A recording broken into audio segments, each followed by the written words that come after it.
Good morning बच्चों। बेटा पिछली जो क्लास थी उसमें हमने लघु बीजाणुधानी जो है उसकी संरचना पढ़ी थी, ठीक बेटा। और परिपक्व पराग कोश जो है उसका स्फुटन पढ़ा था, ठीक बेटा। आज का अपना टॉपिक है पराग कण या इसे कहते हैं लघु बीजाणु माइक्रोस्पोर। देखिए बेटा लघु बीजाणुधानी में क्या बनते थे? लघु बीजाणु, ठीक है। तो हम आज का जो अपना टॉपिक है वो है परागकण यानी लघु बीजाणु।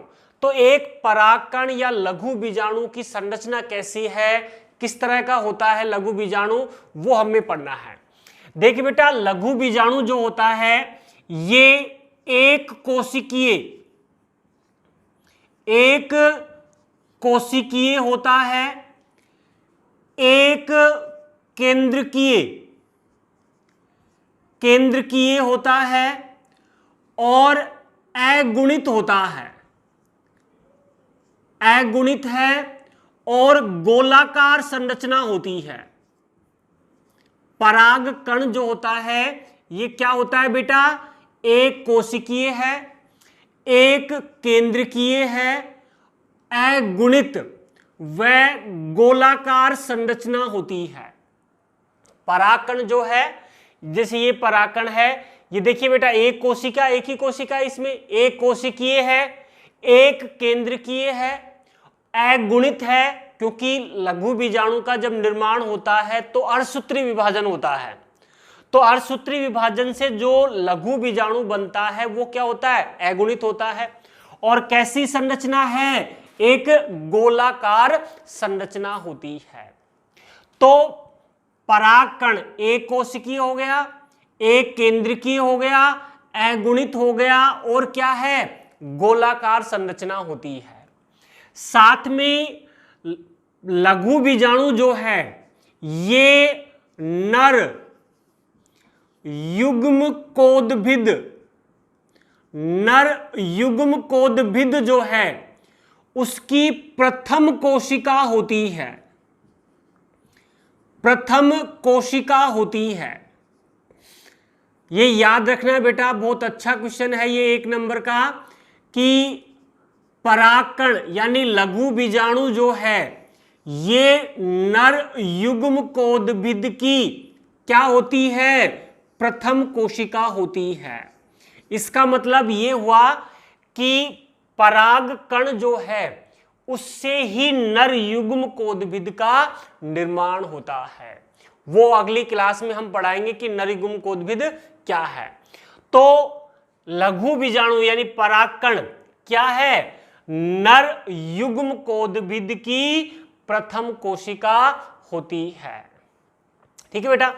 अब आगे देखिए, विभिन्न जाति के जो पादप होते हैं, विभिन्न जाति के पादप जो होते हैं उनमें परागकण जो है उसकी आकृति और उसकी संरचना जो है ये भिन्न भिन्न होती है।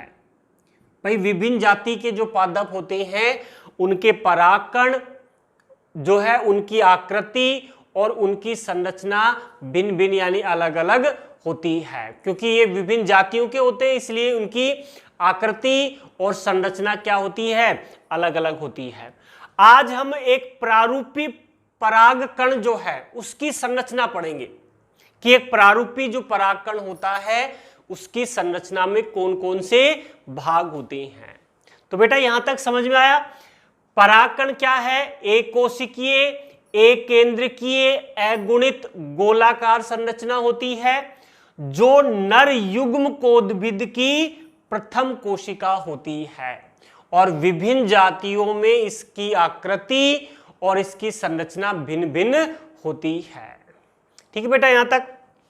अब अगला जो टॉपिक है अपना उसमें हम पढ़ेंगे कि जो परागकण है उसकी संरचना कैसी होती है। एक प्रारूपी परागकण, प्रारूपी का मतलब ये हुआ कि अधिकांश पादपों के जो परागकण है उसकी संरचना कैसे होती है। तो हम सबसे पहले लेते हैं परागकण जो है उसकी संरचना। परागकण जो है उसकी संरचना कैसी होती है? देख बेटा, परागकण जो है इसकी संरचना में दो चोल या आवरण पाए जाते हैं। परागकण जो है उसकी संरचना में दो चोल या दो आवरण पाए जाते हैं। कितने हैं? दो चोल होते हैं, जिसमें हम पहला चोल लेते हैं। पहला चोल कहलाता है बाह्य चोल। भाई सबसे बाहर स्थित होता है, इसलिए इसे क्या नाम दे दिया? बाह्य चोल। तो पहला जो आवरण है वो क्या है? बाह्य चोल। अब देखिए बेटा, बाह्य चोल देखिए, ये वाला जो गहरे काले रंग का दिखाई दे रहा है, ये इसका बाह्य चोल है। तो बाह्य चोल जो होता है ये मोटा होता है, दिख रहा है, मोटा है और खुरदरा होता है। मोटा है और क्या है? खुरदरा होता है। ये बाह्य चोल जो है ये मोटा है और कैसा है? खुरदरा होता है। जो एक विशेष रासायनिक पदार्थ स्पोरोपोलेनिन का बना होता है। बाह्य चोल जो है ये एक विशेष रासायनिक पदार्थ स्पोरोपोलेनिन से निर्मित होता है। बेटा ये पहले भी आया था ये चीज कि स्पोरोपोलेनिन का स्राव कौन करता है? टेपिटम की कोशिकाएं। आपने पढ़ा होगा यूबिस कण, और यूबिस कण किसका स्राव करता है? स्पोरोपोलेनिन का। और यही स्पोरोपोलेनिन परागकणों के बाह्य चोल का निर्माण करता है। क्वेश्चन बहुत अच्छा है। परागकणों का बाह्य चोल किस रासायनिक पदार्थ का बना होता है? और वो कौन सा है? स्पोरोपोलेनिन। ठीक है बेटा, स्पोरोपोलेनिन के कारण ही परागकणों का भौतिक व जैविक अपघटन नहीं होता है। भौतिक अपघटन और जैविक अपघटन नहीं होता है, जिसके कारण परागकण लंबे समय तक संरक्षित रहते हैं। भाई स्पोरोपोलेनिन के कारण परागकणों का ना तो भौतिक अपघटन होता है और ना ही जैविक अपघटन होता है, जिसके कारण परागकण लंबे समय तक जीवित रहती हैं। क्वेश्चन कई बार यह भी आता है कि परागकणों का लंबे समय तक जीवित रहने का कारण क्या है? कि परागकण किस कारण से लंबे समय तक जीवित रहते हैं, ये कार्यक्षम बने रहते हैं? और उसका कारण है स्पोरोपोलेनिन। ठीक है बेटा, तो बाह्य चोल जो है ये मोटा है, खुरदरा है और एक विशेष रासायनिक पदार्थ स्पोरोपोलेनिन का बना होता है, जिसके कारण ना तो उसका भौतिक अपघटन होता है और ना ही जैविक अपघटन होता है। ठीक है बेटा, अब देखिए बेटा, बाह्य चोल जो होता है इसमें कुछ स्थान ऐसे हैं जहां पर स्पोरोपोलेनिन अनुपस्थित होता है। बाह्य चोल में कुछ स्थान ऐसे हैं जहां पर स्पोरोपोलेनिन अनुपस्थित होता है। वो स्थान जो है वो जनन छिद्र कहलाते हैं। बाह्य चोल में वे स्थान जहां पर स्पोरोपोलेनिन अनुपस्थित होता है वो स्थान क्या कहलाते हैं? जनन छिद्र कहलाते हैं। ठीक है बेटा, एक बीजपत्री जो पादप होते हैं, एक बीजपत्री जो पादप होते हैं उनमें केवल एक ही जनन छिद्र होता है, केवल एक ही जनन छिद्र मिलेगा। और द्विबीजपत्री जो पादप होते हैं उनके बाह्य चोल में 3 जनन छिद्र पाए जाते हैं। कहने का मतलब ये जो डायग्राम बना हुआ है ये कौन से पादप का परागकण है? द्विबीजपत्री पादपों का परागकण है, क्योंकि इसमें 3 जनन छिद्र जो हैं ये दिखाए गए हैं। ठीक है बेटा, उसके बाद जब परागकण अंकुरित होता है, जब परागकण अंकुरित होता है और पराग नलिका बनती है। आगे बताएंगे ये परागकण जब अंकुरित होता है तो पराग नलिका बनती है, और ये पराग नलिका जो है ये जनन छिद्र के द्वारा ही बाहर आती है परागकण से। भाई अंदर पराग नलिका बनेगी और ये पराग नलिका परागकण से कैसे बाहर आएगी? जनन छिद्र के द्वारा ही बाहर आती है हमेशा। तो ये याद रखना है कि परागकण जब अंकुरित होते हैं और पराग नलिका बनती है तो पराग नलिका जनन छिद्र के द्वारा ही परागकण से बाहर आती है। ठीक है बेटा, तो ये हो गया परागकण की संरचना का पहला भाग। बाह्य चोल मोटा है, खुरदरा है, स्पोरोपोलिनिन का बना है, जिसके कारण उसका भौतिक व जैविक अपघटन नहीं होता है। ठीक है, जिन स्थानों पर स्पोरोपोलिनिन अनुपस्थित है वो स्थान क्या कहलाएंगे? जनन छिद्र कहलाएंगे। एक बीजपत्री में एक जनन छिद्र और द्विबीजपत्री जो पादप होते हैं उनमें 3 जनन छिद्र पाए जाते हैं। ठीक है, और जनन छिद्र का कार्य क्या होगा? परागकण के अंकुरण के समय पराग नलिका जनन छिद्र के द्वारा ही परागकण से बाहर आती है। ठीक है बेटा, तो ये क्या हो गया अपना बाह्य चोल। बाह्य चोल के बाद अब इसका दूसरा भाग लेते हैं। परागकण की संरचना का 2 चोल बताए थे, तो बाह्य चोल हो गया अपना पूरा। अब दूसरा जो है वो होता है अंतःचोल। दूसरा है अंतःचोल। देखिए बेटा, बाह्य चोल का मतलब जो बाहर की ओर स्थित है और अंतःचोल का मतलब जो कहां है? अंदर की ओर स्थित है।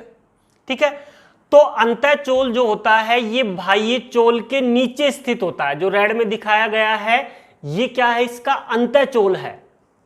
ठीक है, तो और अंतःचोल जो होता है ये पतला होता है, कोमल होता है और झिल्ली के समान होता है। एक झिल्ली जो होती है उसके ये समान होता है। पतला है, कोमल है और झिल्ली के समान होता है अंतःचोल। और अंतःचोल जो है ये बना होता है पेक्टोसेल्यूलोज का। किसका बना है बेटा? पेक्टोसेल्यूलोज से ये निर्मित होता है। पेक्टोसेल्यूलोज का मतलब क्या हो गया? ये पैक्टीन और सेल्यूलोज से निर्मित होता है। पैक्टीन और सेल्यूलोज जो है उससे ये निर्मित होता है। तो अंतःचोल किसका बना है? पेक्टोसेल्यूलोज जो है उससे ये निर्मित होता है, जो पतला है, कोमल है, झिल्ली के समान होता है। अंतःचोल जो होता है ये जीवद्रव, अंदर देखिए बेटा ये क्या है? जीवद्रव है। तो अंतःचोल जो है ये जीवद्रव को चारों ओर से आवृत करता है। यानी अंतःचोल के अंदर क्या होता है? जीवद्रव होता है। जीवद्रव में एक बड़ा केंद्रक होता है और साथ में एक बड़ी रिक्तिका या रसधानी जो है इसमें उपस्थित होती है। भाई अंतःचोल जो है ये जीवद्रव को चारों ओर से आवृत कर रहा है। जीवद्रव में क्या है? एक बड़ी रिक्तिका है और एक बड़ा स्पष्ट केंद्रक इसमें पाया जाता है। ठीक है बेटा, तो ये हो गया इसका क्या? अंतःचोल। तो बाह्य चोल किसका बना है? स्पोरोपोलिनिन का। अंतःचोल किसका बना है? पेक्टोसेल्यूलोज यानी पैक्टीन व सेल्यूलोज से निर्मित होता है। ठीक है बेटा, तो ये हो गई परागकण की संरचना, जिसमें आपको बाह्य चोल के बारे में बताना है, अंतःचोल के बारे में बनाना है और ये एक सुंदर स्पष्ट आपको डायग्राम इसमें बनाना है। तो एक बहुत अच्छा क्वेश्चन है कि लघु बीजाणु या परागकण जो है उसकी संरचना का सचित्र वर्णन कीजिए। ठीक है बेटा, तो ये है परागकण जो है उसकी संरचना।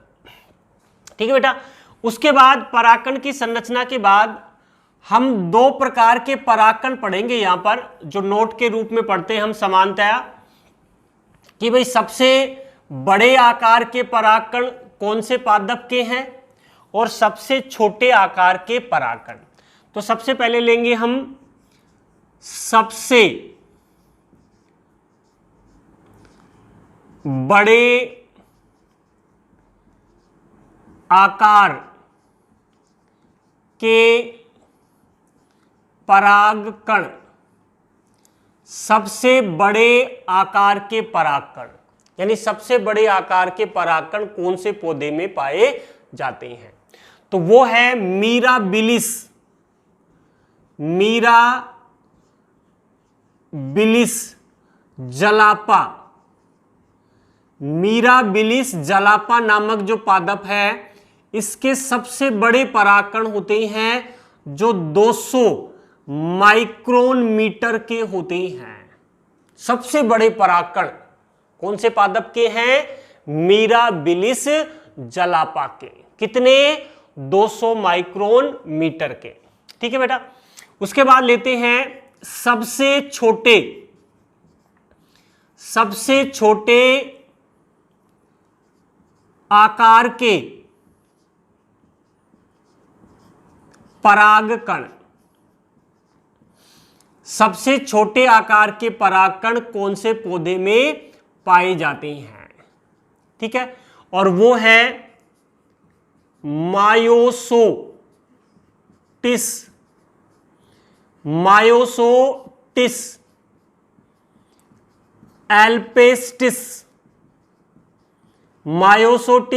एल्पेस्टिस, जिसके जो परागकण हैं वो 10 माइक्रोन मीटर के होते हैं। मायोसोटिस एल्पेस्टिस के परागकण कैसे हैं? सबसे छोटे आकार के। और मिराबिलिस जलापा के जो परागकण हैं वो होते हैं सबसे बड़े आकार के होते हैं। तो ये दो परागकण आपको याद रखने हैं, सबसे बड़े परागकण मिराबिलिस जलापा के, और सबसे छोटे जो परागकण हैं वो है मायोसोटिस एल्पेस्टिस के। ठीक है बेटा। उसके बाद परागकण जो हैं, जैसे आपने कुछ पौधों के जो परागकण हैं, जैसे कुछ पादप ऐसे हैं, जैसे ज्वार है, ज्वार के परागकण। उसके अलावा चीनोपोडियम जो है उसके परागकण। उसके अलावा गाजर घास, और गाजर घास को कांग्रेस घास भी कहा जाता है। कांग्रेस घास, जिसका वैज्ञानिक नाम है पार्थेनियम।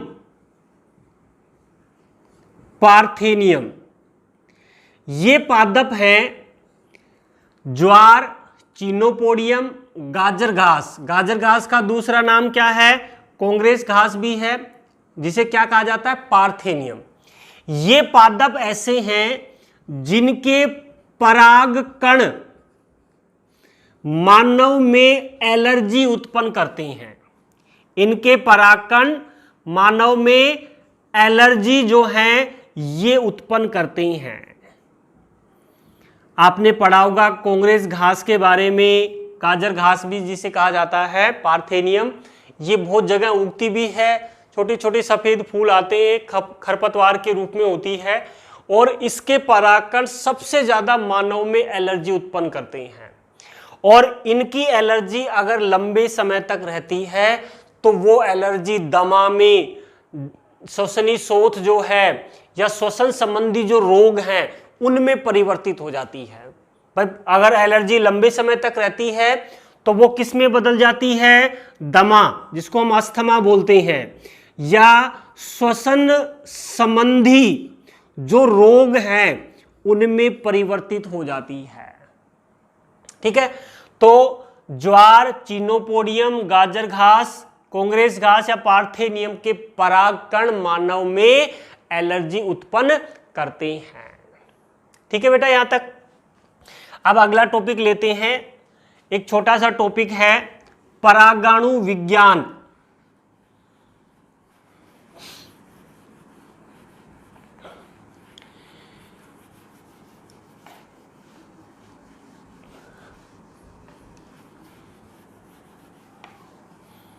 तो अगला टॉपिक बेटा अपना है परागाणु, परागाणु विज्ञान। परागाणु विज्ञान, देखिए बेटा परागाणु विज्ञान पैलेनोलॉजी क्या है? परागाणु विज्ञान क्या है? वनस्पति विज्ञान। वनस्पति विज्ञान जो है उसकी शाखा, वनस्पति विज्ञान की वह शाखा जिसके अंतर्गत पराग कणों का अध्ययन किया जाता है। जिसके अंतर्गत किसका अध्ययन करते हैं हम? पराग कणों का अध्ययन करते हैं। और ये कौन से विज्ञान की शाखा है बेटा? वनस्पति विज्ञान, बोटनी जो है, वनस्पति विज्ञान की वह शाखा जिसके अंतर्गत पराग कणों का अध्ययन करते हैं वो कहलाती है परागाणु विज्ञान। ठीक बेटा। एक इसमें एक छोटी सी इंपॉर्टेंट चीज और है, राष्ट्रीय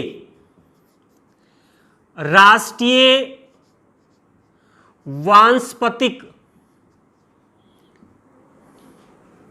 राष्ट्रीय वानस्पतिक अनुसंधान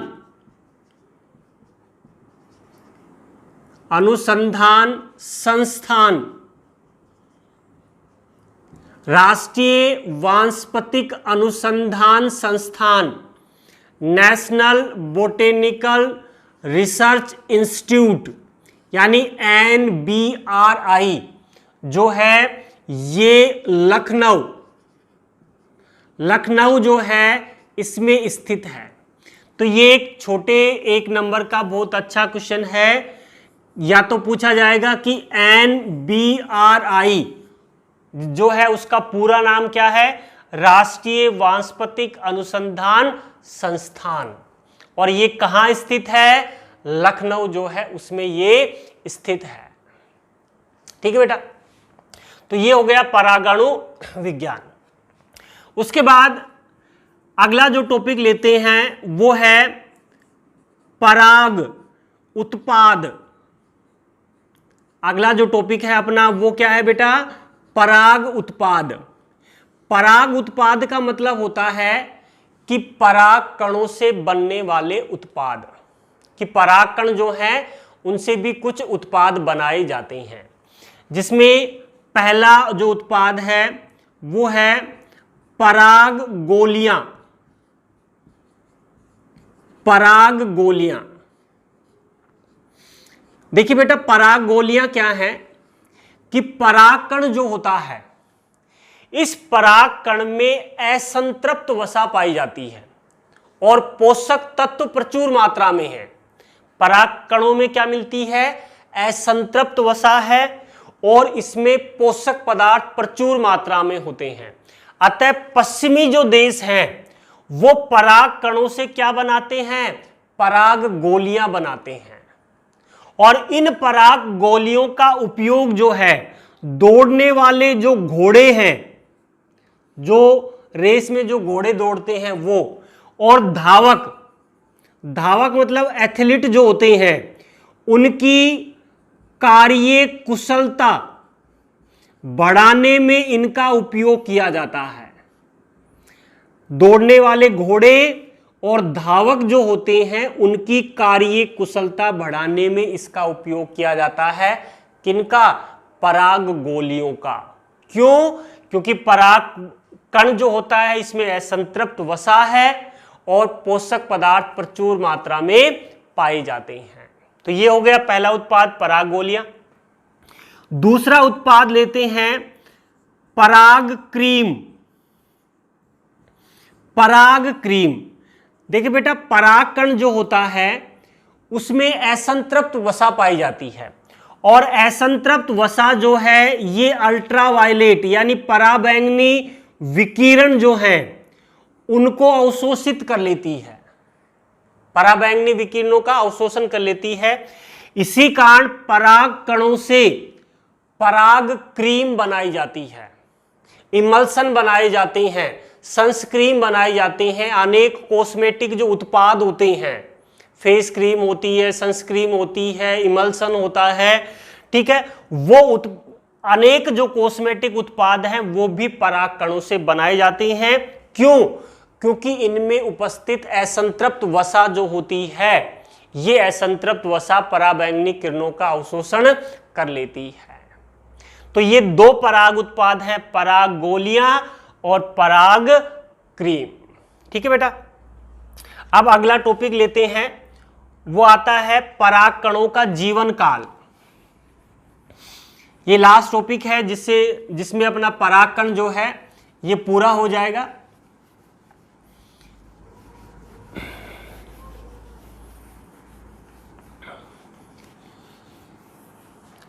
अगला है पराग कणों का जीवन काल। पराग कणों का जीवन काल, पराग कण जो है उनका जीवन काल कितना होता है और किस तरह से होता है।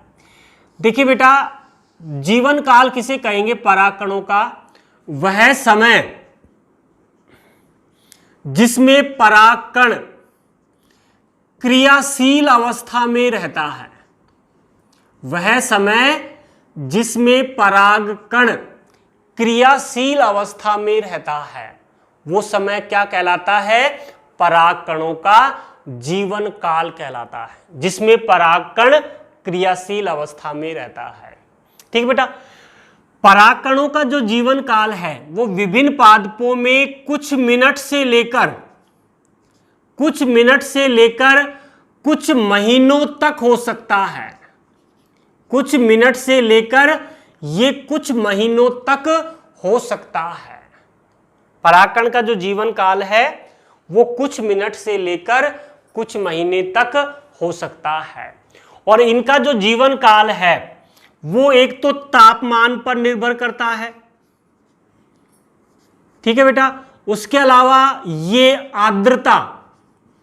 आर्द्रता पर निर्भर करता है और आनुवांशिक कारक जो हैं उन पर निर्भर करता है। पराग कणों का जीवन काल तापमान, आर्द्रता और आनुवांशिक कारकों पर निर्भर करता है। जैसे हम बात करें कि अनाज जो होते हैं, जैसे गेहूं है, बाजरा है, चावल है, मक्का है, इनके पराग कणों का जीवन काल 30 मिनट ही होता है। लगभग कितना होता है बेटा? 30 मिनट। किनका? अनाज जो होते हैं उनके पराग कणों का जीवन काल 30 मिनट तक ही होता है। ठीक है बेटा, उसके अलावा रोजेसी कुल जो है, रोजेसी कुल जिसमें गुलाब आता है, ठीक है, उसके अलावा सोलेनेसी कुल जो है जिसमें आलू आता है, इनके पराग कणों का जीवन काल कई महीने तक होता है। भाई अनाज के जो परागकण हैं उनका जीवन काल भी 30 मिनट तक लगभग होता है। और रोजेसी जिसमें गुलाब आता है, सोलेनेसी जिसमें आलू आता है, इनके परागकणों का जीवन काल जो है वो कई महीने तक होता है। ठीक है बेटा, उसके बाद देखिए कि कृत्रिम रूप से -196 डिग्री सेंटीग्रेड पर द्रव जो नाइट्रोजन है उस पर पराग कणों का संरक्षण किया जा सकता है। पराग कणों का अगर कृत्रिम रूप से हम संरक्षण करें या उनके जीवन काल को बढ़ाएं तो कैसे कर सकते हैं? -196 डिग्री सेंटीग्रेड ताप पर द्रव नाइट्रोजन के साथ इनको संरक्षित किया जाता है, जिससे इनका जीवन काल कई वर्षों तक हो जाता है। ठीक है, और ये जो संरक्षित पराग कण हैं इनका उपयोग पादप प्रजनन में किया जाता है। पादप प्रजनन की जो तकनीक है उन तकनीकों में इनका उपयोग किया जाता है। किनमें? पादप प्रजनन की जो तकनीकें हैं उनमें